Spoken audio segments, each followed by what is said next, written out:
Shrinking hammer. Shrinking hammer? This hammer shrinks! I have a feeling I'm going to regret this in the morning. Sometimes when you're motivated, you have to just take action. Always take action when you're motivated. Here we go.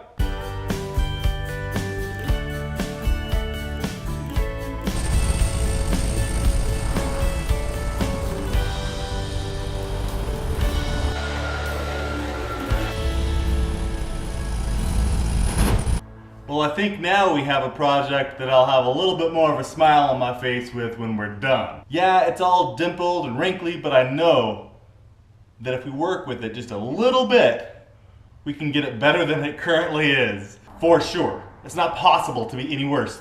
You can see the dent here, and then all up in here there's a bunch of ripples. It looks like they tried to pound it out. Really, there needs to be this crease. That's what we're looking for here.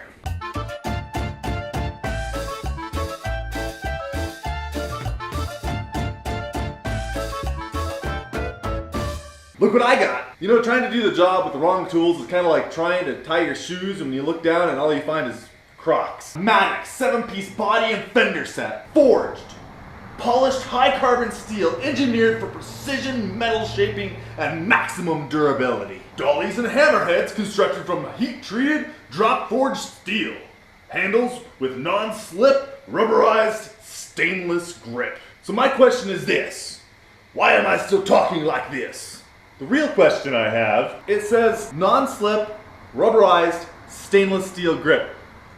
Is this rubberized stainless steel? Low crown, cross chisel hammer, a high crown pick hammer, shrinking hammer.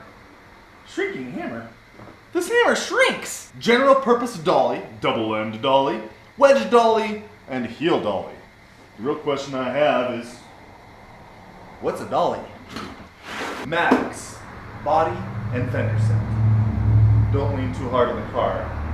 It might just roll away. Oh yeah! Tell me that isn't one gorgeous looking set of tools. I'm so excited to use these tools.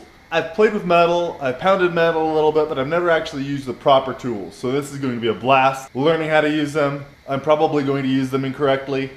But I saw this set and I realized, man, a lot of these tools I could really use when working on this fender, so why not check it out? I'm the first to admit that I'm not a professional when it comes to auto body or paint. This is something I like to try to encourage everybody to do. If you don't know how to do something, you want to learn how to do it, just go out there and do it. Spend a little bit of extra money, if you have it. Just go out there and take a risk. What do you have to lose? My father always told me, it's only money, son. You can always make more money. It's just money. A lot of you look at some people who are fixing up an old car or a boat or constructing something they've never done, and you wish that you can do that too. Some people look at working on cars and think, man, I wish I could work on a car, or man, I wish I could fix up an old car. And you limit yourself because you don't know how. I don't know how. I've never used one of these tool sets. I don't know how to work with metal, but what do I have to lose? I'm surely not going to make this bug any worse than it was when I first got it. The point here is if you want to go out and do something, you want to learn about something, you want to learn how to do something, just go do it. This bug cost me $1,000. That's what I paid for it. I'm not going to lose that $1,000, most likely. It's a running bug. Granted, it probably needs an engine rebuild, some brake work, and maybe even some training work, but definitely interior work and pan work, and well, it needs a lot. But the point is, I'm not going to lose money on it. I'm not going to be able to sell it for less than $1,000. So find something where you can get a good deal on and just go have fun. If it doesn't have a dent, go take a hammer and hit the side of it. Put a dent in it and then try to fix it. Education is so important, and working on a car is one of those ways where you can educate yourself on life. So go out there, find something that you can buy and just go have fun. Hey, if you want to buy something, you're not sure if it's the right deal or if you should do it, reach out. I'm more than happy to walk you through it. The worst mistake you can make is not taking action.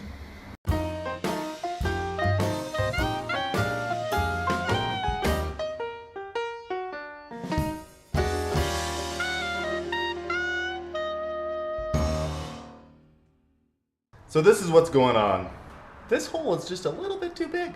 And I'd say it's worse than it was before we started, but there's no more Bondo on this yet. On a very positive note, That bottom section is much better. It was really pushed in and they just slapped some filler in there, but we went in there and we just pushed it out. Just pushed the metal. That's all we have to do, just work it back and forth and it pops itself out.